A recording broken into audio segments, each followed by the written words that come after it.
Or I could say. busy.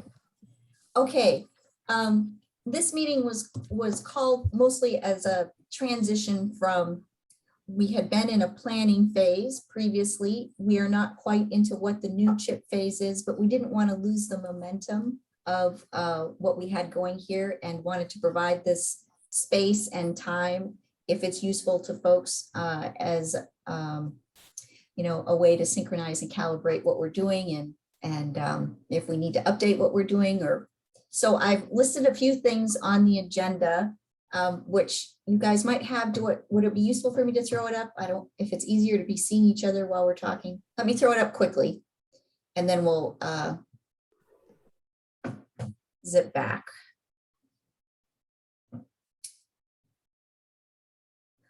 So the big topic is just how should we structure an effective work group meeting for us? I know everybody is very busy. I want to use your time wisely. I want us to be action oriented. So when I look at the projects that are on our strategic plan, we've got some short, midterm, and long term, and I'm wondering if we want to think about how we focus this interim set of meetings. I want to think about how it will be easiest to keep each other informed, relevant to the efforts, how deep do we want to go on how much information we give each other. If we already are seeing places where things should evolve that we've outlined in our strategic plan, it might be worth talking about how to address that.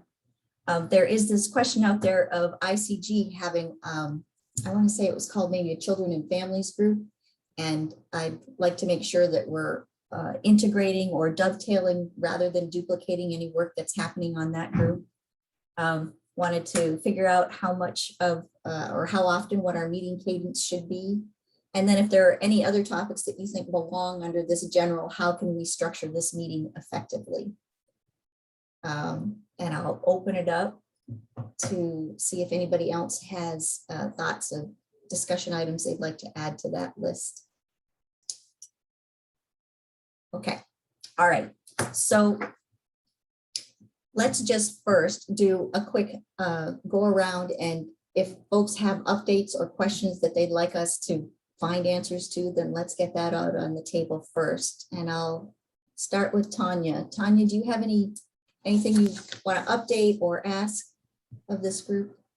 Oh, thank you. I don't feel like I've come with my brain fully prepared. So I'm here at the pool though, and that's exciting because we're opening back up on Monday. So that's an important thing to make sure that folks know about. The hours will be limited. At first, it'll be 7 to 11.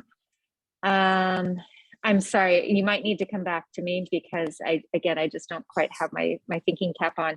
But I'm the family resource navigator for those of you who I don't know, but I feel like I do know everyone on this call, and I'm grateful to be here.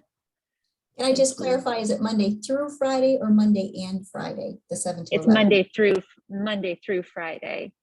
Okay. And at this point, it really is just limited aquatics, sort of, self-guided stuff. There aren't any classes yet. So yeah, and that's that. People are just trickling in. I'm here at the desk because people are coming in to make sure that they're in our system and stuff like that. So okay, well, thank you for fitting us in. Thank you. Excuse me. Susan.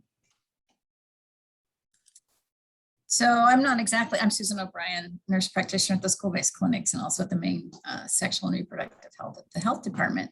I'm not sure what your question was. So are there updates that you would like to give this group? There was a lot of discussion going on at the last time we met. It's been some time. If there's anything you'd like to convey or questions that you have that you think maybe somebody at this group should know? Okay, thank you. So my updates, I think the last meeting I was at, I briefly talked about this idea of universal screening, why ESPERT in schools that some school-based clinics are doing throughout the nation. And an update on that is Chimacum is really interested in pursuing that, has kind of moved forward. Unfortunately, we're still trying to get, this is the first year in 15 years of school-based health centers that we started the school year without our mental health folks in place, which, as you can imagine, is really not great. So we're still trying to get that piece there, and that's obviously going to be really important in the idea of universal screening. So that's really the only update I have currently. Okay. We will get mental health in the schools in the next few weeks, I'm hoping. I don't know though. Okay. Jean, I saw that you might have something to say. No? Okay. Kate. I'm glad to hear, because it sounds like there's a real need. I mean, there's always a need for mental health in the schools, but wow, things are rough right now. It's really disturbing. So I also just wanted to say that, you know, as we're in budget cycle right now with the county, and Lori and I are meeting after this meeting with Apple to think about ways we can continue to fund CHIP. So just so you know, there's not clarity yet on what the county is going to be able to bring to the table, but I think there's a lot of support for continuing this work. So, and I think that's true of the other commissioners as well. So I think we'll find a way to at least keep it going for a little while, and but we don't have a great answer right now as to the funding and staffing, just FYI. Thank you. Lexa. Hi, I think I know you all. I'm Lexa. I don't have any big updates. I'm just here to listen and hear about what's been going on. I can say that things feel acute and high needs in my neck of the woods these days, but I'm happy to see all your faces. Thank you. Acute and high need. That's a tagline. Jean. I'm similar to Lexa. I'm here to listen. I don't have any specific updates. Okay, thank you. Yeah. And Dr. Parker. Thanks. Yeah, and Ann Coleman sent her regrets. She might be able to join a little bit, but she said she didn't have any updates either, other than we're working internally on updating our suicide screening and also management within the clinics and within the hospital. But that's it's a protocol that we have already, and it'll take the next 6 to 12 months to update that, and hoping to work with Children's as well on some training options for us. So that'll be a long time coming. That's all we have now. But good to know it's in the works. Mm-hmm. Jim Novelli. I don't have many updates. Actually, I don't have any updates right now, but I'm here to listen. I have some ideas that we're percolating over here at Discovery Behavioral Healthcare regarding what we can do to help out with some of this school-based services. I spoke with Celia Meyer a couple of weeks ago about some thoughts and ideas. So that's kind of where it is. We're pretty busy here. Problem is having enough bodies to cover, and that's really what it comes down to. But otherwise, it's a work in progress, so we might have to be able to throw something out there here shortly. We've got we're juggling a lot of balls right now, so it's kind of the game we're at. So anyhow, I'm gonna go off site for a little bit because my wings just arrived, and I don't think you want to watch me get wings all over my face. So Well, we're happy that you're going to be enjoying them. I got to get some luncheon because I got a meeting right after this. So okay. Thanks for being here. So it's, oh, good. I'm glad Ciela Meyer is here as well. We'll give her a chance to connect. It seems like one of the overarching questions that there might be is just if anybody here can give us an update on what is happening with the counseling in the schools at this time. And we don't want to give out misinformation, but if anybody has some information that we can share as a group, that would be useful. Hi, I apologize for being late. It sounds like I came in at the perfect time. It sounds like you did. Thank you so much. Yeah, I meant to be here earlier and got caught up in something else. So for those of you who don't know me, I'm Ciela Meyer, and I'm the Behavioral Health Coordinator for ESD 114. So we work with the school districts in our region. And when we found out that the contract hadn't been renewed with MCS, I reached out to the county to find out what was going on.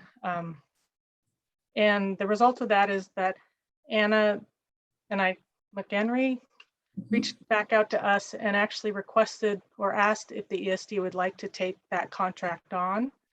That wasn't originally what our intention was. It really was just to try to support getting the mental health services back in the schools. But at this point, that's what we're looking at. We're actually working on finalizing that contract with the county.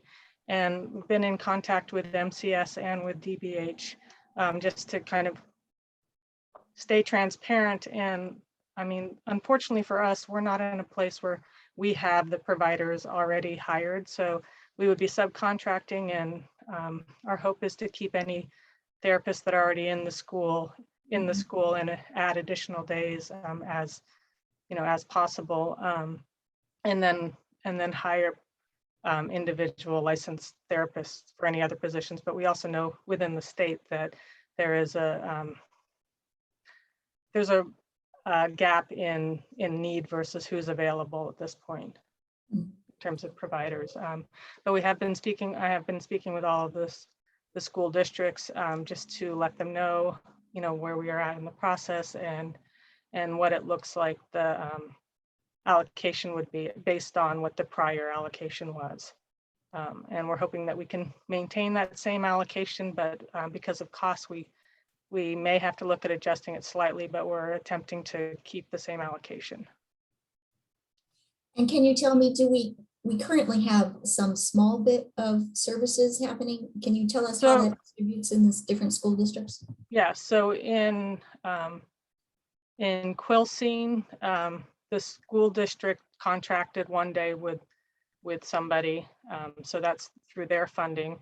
And then in Chimacum, we have somebody at the junior senior high school, and that's funded through January through coalition dollars or funding that the coalition was able to identify. Mm-hmm. And then in Port Townsend, using ESSER dollars, they have contracted for 2 days at the high school, 1 day at the middle school, and 2 days at Salish. Say that last part one time. 2 days at the high school. 2 days at the high school, 1 day at the middle school, and 2 days at the elementary. Got it. And that was through ESSER funding? What funding did you say that was? ESSER dollars, yes. How's that spelled?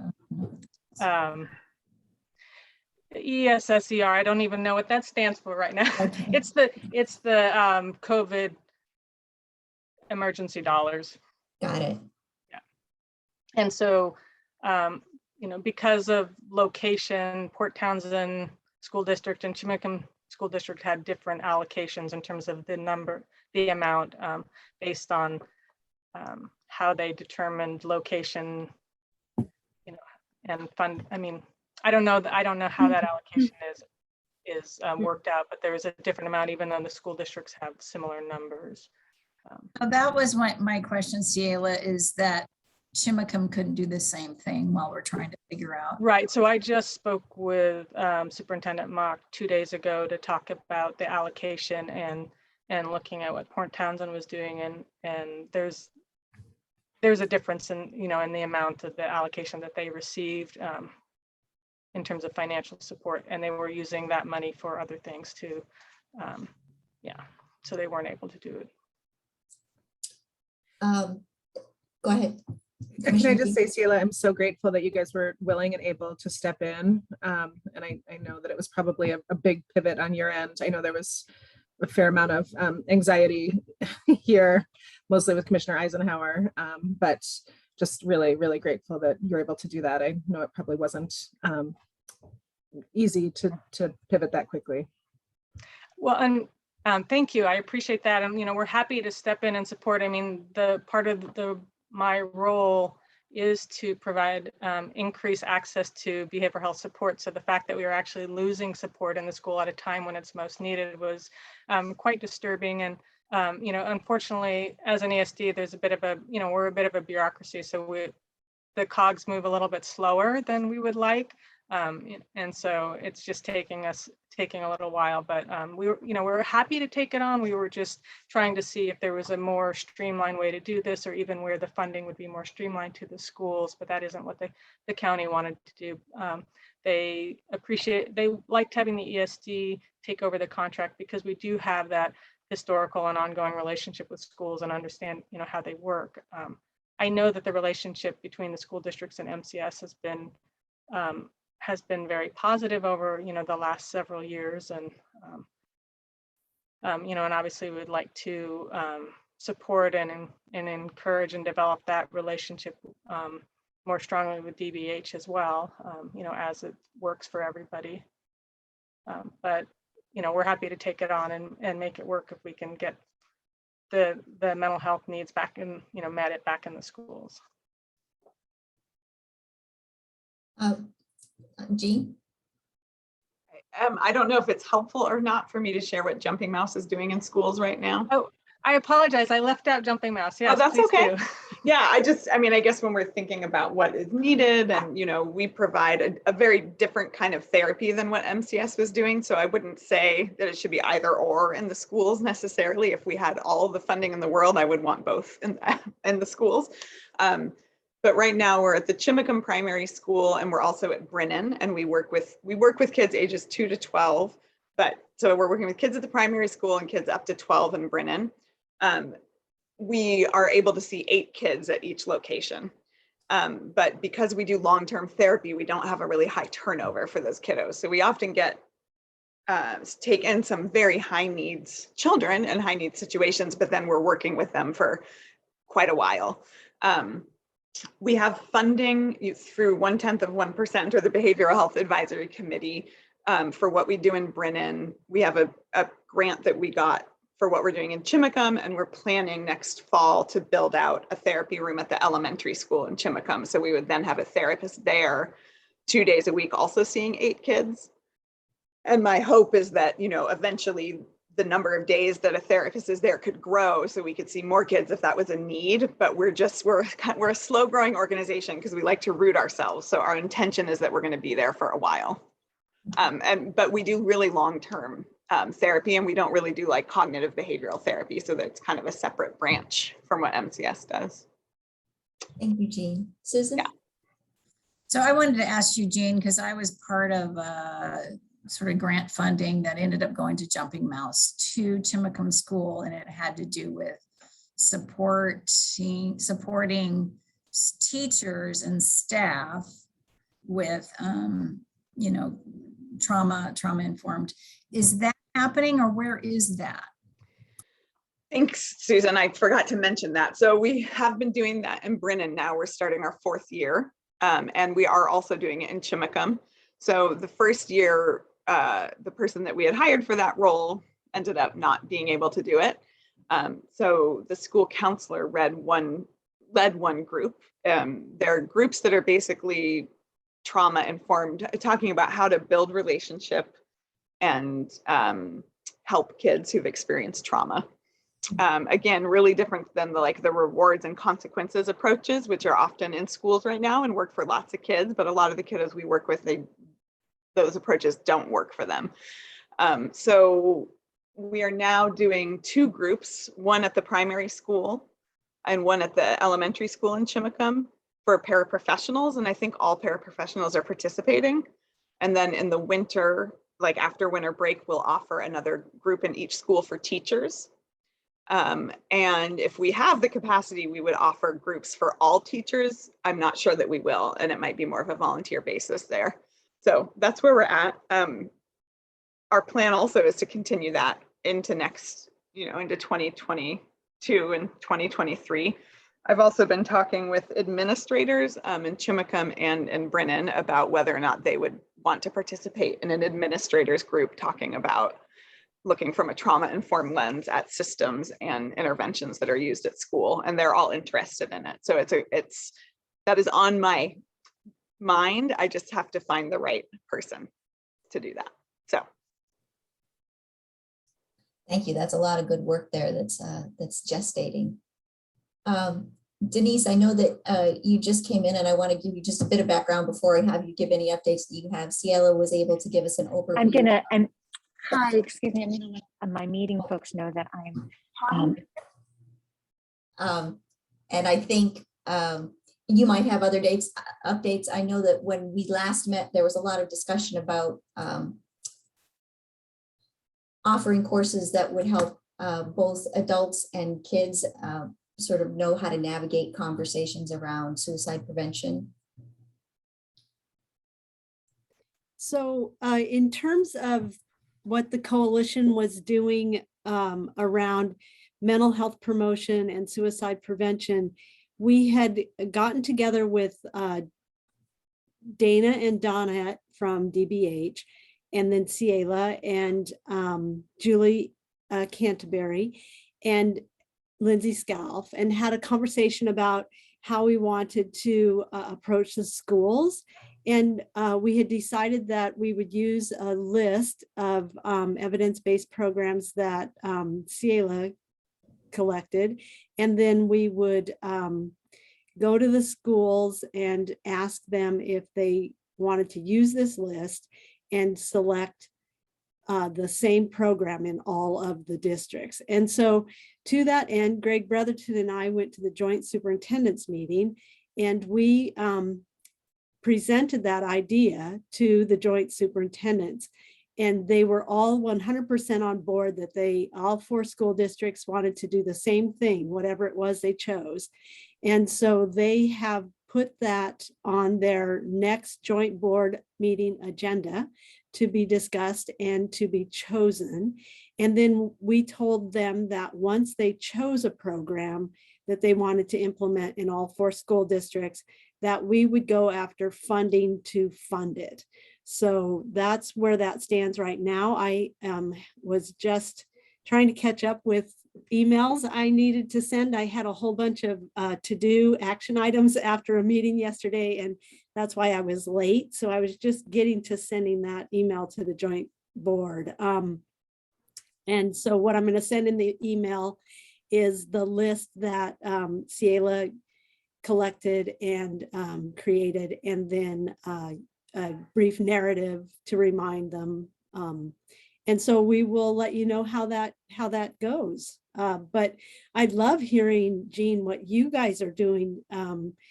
That's fabulous. And I love that the progress that Ciela is making with the ESD and that whole contract. So I think we're rolling in the right direction. So that's all I have. Thanks, Lori. Sorry I was late. Oh, happy you're here. So it sounds like the 2 uppermost things at the top of folks' minds are how we're handling getting our counseling services locked down in the schools. And we've had an update about that. We know that one of the things that we were looking at plan-wise is around the update that Denise has just given us. And I have to say, I want to congratulate you on how much advancement has happened on that.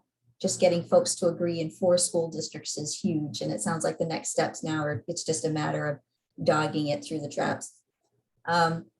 Okay.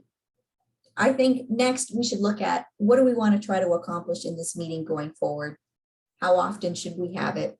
I want to make sure that we're using your time wisely. And I'm opening up the floor to anybody to give their perspective.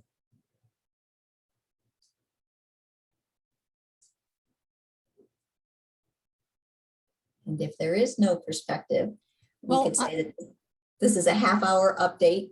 We'll do it as often as you want to do it, and that's all we'll do.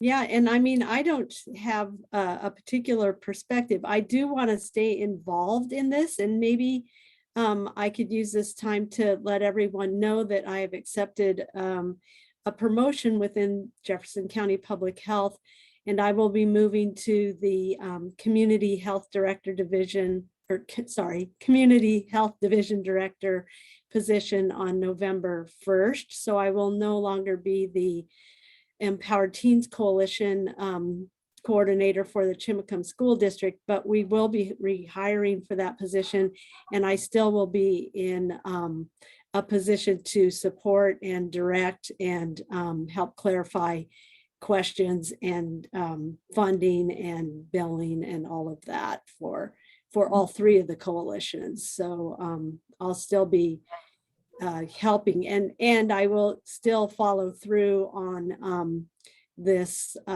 joint board venture and the mental health promotion and suicide prevention in the schools. So thanks. Thank you, and congratulations on that position. I know Jefferson County Public Health is really lucky to have you in that role.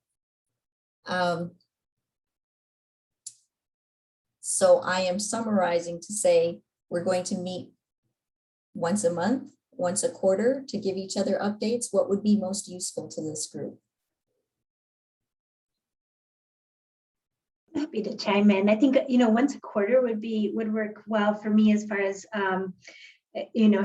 having anything to report. I think sometimes things move slowly for many of us, but I'm happy to meet more often if that would work. And I do really appreciate these meetings. It helps keep us in contact with what's going on in the community, and so that we're not overlapping and also working really well together. So I do really appreciate this and do want to keep going. I'm glad you could be here for it. Okay, Kate? Yeah, I am less involved in kind of implementation than any of you are, but I really appreciate all the planning work that has happened up until this point. And so I think it might be helpful to use the plan that we have, the actions identified, as a, kind of checking in specifically on those to see what progress has been made, just to see if we're moving the needle as we hope to. And I know that that's somewhat related to the funding and staffing discussion, which I mentioned earlier, which is still an unknown. But I would just recommend that we keep kind of centering on those priorities and actions that we developed. Okay. All right. So if the structure of the meeting was that we do some updates and then we skim quickly through the strategic frameworks and see if we have anything to update or resources that are needed or evolutions, etc. Does that sound like a good outline for how we would structure the agenda for these meetings? And then I'm back to, should it be quarterly or monthly? Susan? Well, I'm thinking maybe it should be every other month, because I kind of like it to be, if it's too far apart, are we really moving things forward?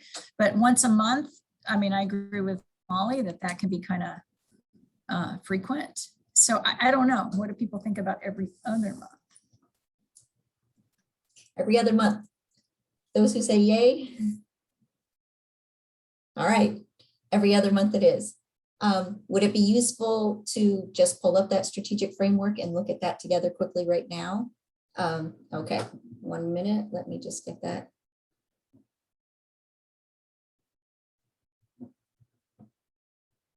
Situated.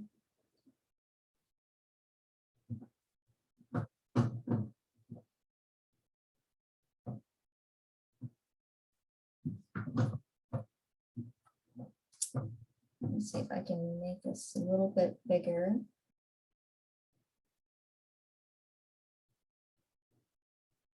Folks are seeing that on their screen?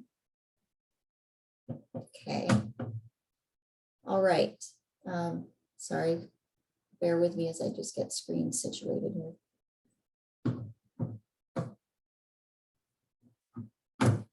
Okay, so on our first effort, we were looking at a resource map and performing a gap analysis, and I think we're started at the resource map.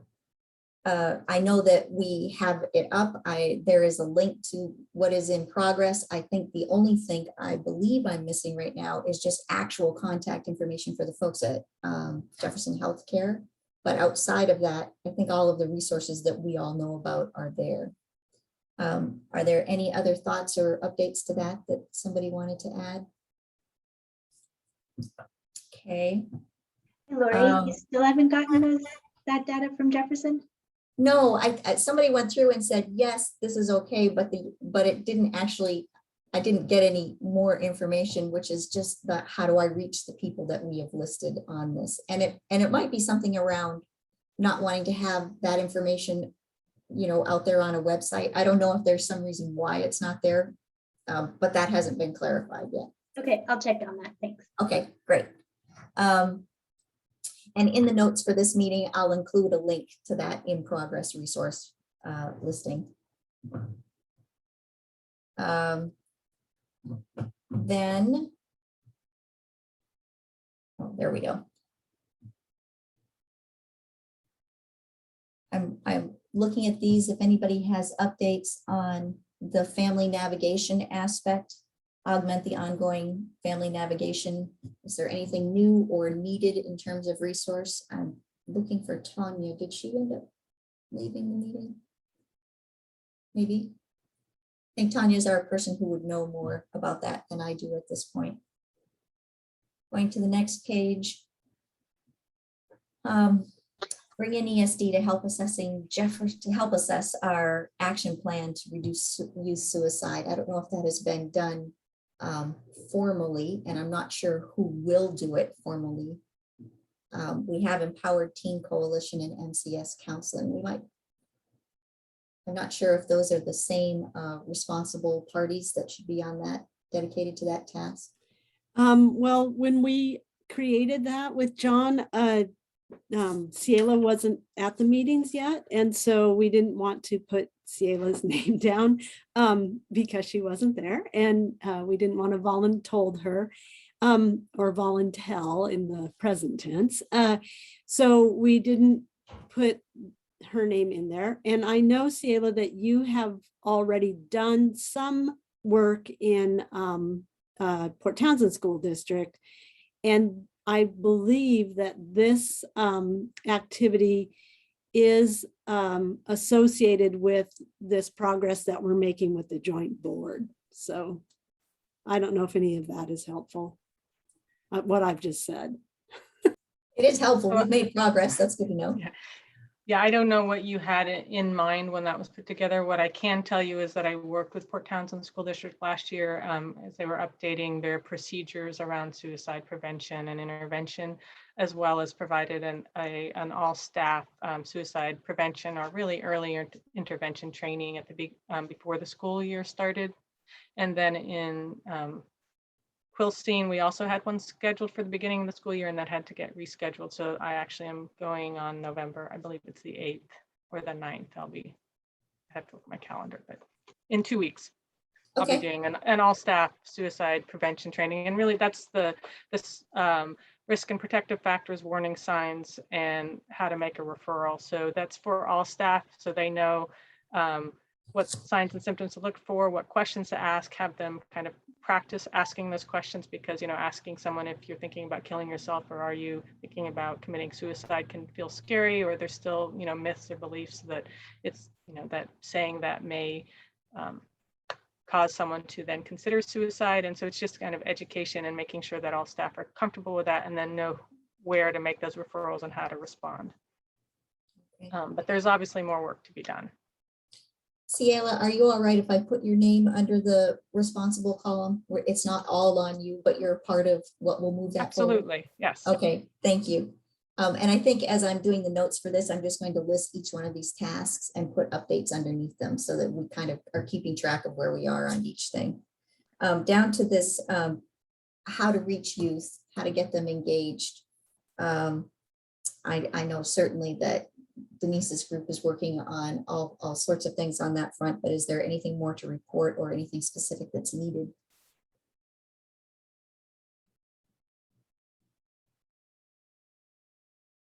Giving everybody a chance to read that task. I know we used to have, Kate, we had your son here, and of course he's graduated and gone off to college. And so I don't know if it would be useful for us to see if we can identify somebody else who's in a sort of influencer role. More than one would be great. So we had represented a range of the range of school districts that are in our county, or at least in East Jefferson County. And Lori, I meant to, I was trying to talk, but I had my faces grid over my microphone sign, so I couldn't find it. So in terms of this one, I could update a little bit on, we've made some progress in quilting with the Quilting Empowered Teens Coalition, and Trey Bethard down there, who does a lot of the athletic directing and history classes. And so he has said that he can make teens available to us to do focus groups with. And then we have been talking with the Chimacum School District in terms of the student assistance professional and at the teen center in terms of getting teens available to do focus groups with on this type of thing. And then the youth marijuana prevention education program here that is led by Laura Tucker. Laura is trying to get focus groups together in all three of the school districts that have 712 populations. So so we've made some headway into that. And I'm sorry I interrupted. I know you were asking someone else a question. You were asking Kate about her son and et cetera, but yes, so excuse me. Not so much that I was asking Kate, just noting that Kate's son had been here and was now gone. And so that was sort of a spot that we wanted to fill. And thank you. It sounds like you're making some real progress on doing that. So it sounds like that's the first step. Get some folks that could lead some focus groups and then move on to exactly how are we going to construct those focus groups? What are we trying to get out of it? When can we have them? And maybe that's something we talk about at the next meeting. Developing safe spaces for kids. Maybe that's something. Do we have more on that, Tanya? I'm kind of looking at you just because you might know, but maybe, or if it's something. Yeah. Other than the folks who are already listed here, I was a fly on the wall in a recent conversation that happened between Kelly Parcher and Recovery Cafe. And so I know that there is a desire to partner, for those two entities to partner, and just in terms of it, both the Pfeiffer House and Recovery Cafe being sort of known safe spaces for our youth. So I didn't see them on the list and just wanted to add them. But as far as any sort of update, I don't. We have this facility now, which is pretty exciting. And certainly I'm happy to talk with the entities, that I need to, if people have ideas about how best to use the Mountain View site once we have more staff on board to actually staff the location. Okay, good future topic. Yeah. I also want to say that. Go ahead. Go ahead. Oh, I just want to apologize for diving in and out. I had several simultaneous calls, and I'm sorry about that. Excuse me. Kate? I'm just curious, Tanya, is it Pfeiffer House that would be used for that, or Proctor House? Pfeiffer, the one that's up on Lawrence. I know that part of the vision for Pfeiffer House is to have a community space, one room that is dedicated to being sort of a resource room, but also a place where events might even be hosted eventually, and maybe some work source stuff happening, and just different types of consultations that could take place in that space. I know that the priority for Pfeiffer House at the moment really is for the folks who are living there, to really establish community, and they're all relatively new. I think that there are 7 units and they're all full. There are a couple of children who are living there, and then some single adults as well. And these are all young adults, older youth and young adults. Again, that might be a little bit outside of the age range, but I think the emphasis is on youth and young adults, at both Pfeiffer And then that conversation that they've been having with Recovery Cafe, that the emphasis has been youth and young adults. So I can add a little bit to that. The grant, the RCORE implementation grant that the Behavioral Health Consortium got through CHIP and Jefferson Public Health is working with Kelly Parcher to develop a proposal that would fund not just that shared space, but also ultimately the development of a peer advisory board, which would be made up of kids. And our goal is to sort of set the groundwork that we get those kids involved in a cohesive group there, and then to use them, port them to some of these different efforts around the county that involve youth, but that we haven't necessarily had a youth voice on. So hopefully we'll get that approved at the next, at the November BHC meeting. And then that would maybe get going by the time we get it through contracts and everything in January. And then that's just the development. We won't have the peer board up and running, I'm sure, for a few months, optimally in the next few months. Okay, I'm looking forward at the developing a list of adults. It sounds that this is all work that Ciela and Denise have been sort of thinking about in the school district about adults who we'd like to train to be comfortable interacting with teens on topics around suicide, offering that adult focused. It sounds like the work that Denise has gone with the joint school board folks, that moves us forward on that one. The next one was research tools for teens to use. So this sounds like the same thing we were just talking about for adults, but now for kids. And that is also very much being advanced. And then create a training plan, implement training in at least 3 county school districts. That's also being carried forward. So that is all I have on the strategic frameworks. Is there anything else anybody would like to see us continue to track in our meetings here with each other? Giving everyone a chance to think about it. Okay. All right. We're at 1 o'clock. Any last thoughts before I let you go? I'll send out meeting notes for what we've discussed here and set something up for not November, but December. And then set us up in our calendars for an every other month cadence. Great. Thanks, Lori. Thank you. Any other thoughts? All right. Bye-bye, everybody. Have a great afternoon. Thanks so much, everyone. Bye-bye. bye. Lori, do you have just 1 minute? I just wanted to clarify the last thing you had said about developing adults. I didn't see that piece. I just wanted to understand what you were referring Sure. to. So that is on the, do you want me to pull that up so that you can see it? Sure, if you don't mind. Okay. Sorry, Susan, did you have a question? No. Oh, I just wanted to hear what you had to say because you're the gal. I'm the one. She's the one saving who the knows. day. Oh, no, not at all. It's not me. We're just all trying to work together to try to make this happen. So it was sort of a two-pronged thing.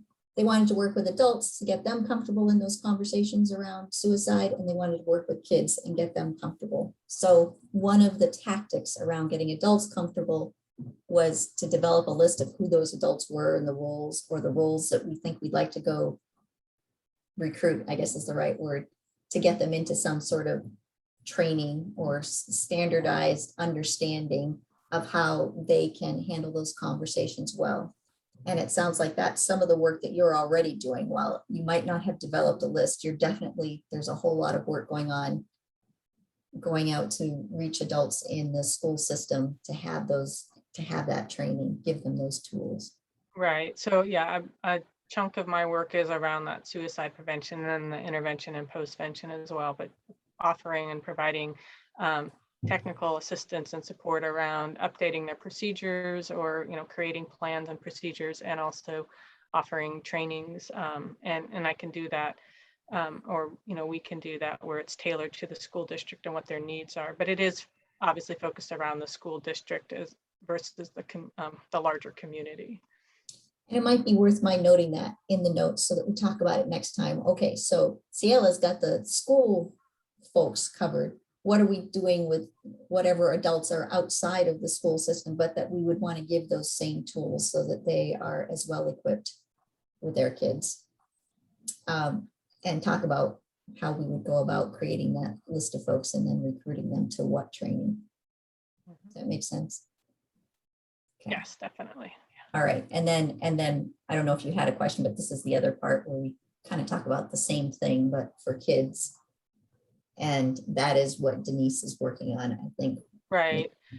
School boards. And then I don't know if you know, but I took over as a supervisor for our student assistance professionals. And we now have one in in Port Townsend School District. We've had since last year. I mean, well, previously too, and then Chimicum and now in Quilcene. So, and they're all CPWI sites. And so part of that requirement is prevention, and that's a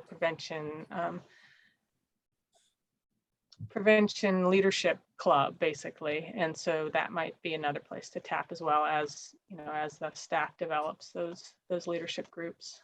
Mm-hmm. So Ciela, is it still only in Blue Heron though at Port Townsend, not at high school? It is in Blue Heron, yes, but there may end up being a position at the high school based on some AES,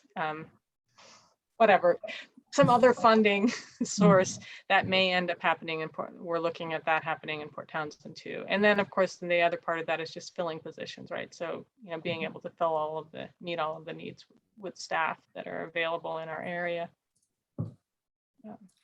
Thanks. Ciela, I am so happy you could be at this meeting because I think you provide such a major chunk of what needs to be understood. And I apologize that we didn't have the right email address earlier. And if, as you look at the strategic framework that is there and there's something that jumps out that, should be evolved or something that needs to be added, let's bring it up at these meetings because we haven't taken the frameworks to anybody yet. And we welcome the input. Yeah. Great. Well, I'm glad to be here. And this is one full year in the position, and there's still a steep learning curve for me in many ways, but it's nice to, I live in this community. I don't know if you know that. I've lived here almost 18 years, so it's nice to be doing work in our, in the community as well as across the region. Yeah. Well, we're really lucky to have you here. Thank you. Okay, and feel free to reach out if you have any questions. Go from there. Thank you Thanks so much. much. Thanks for what you're doing. Nice to see you, Susan. You too. Bye. Okay, and then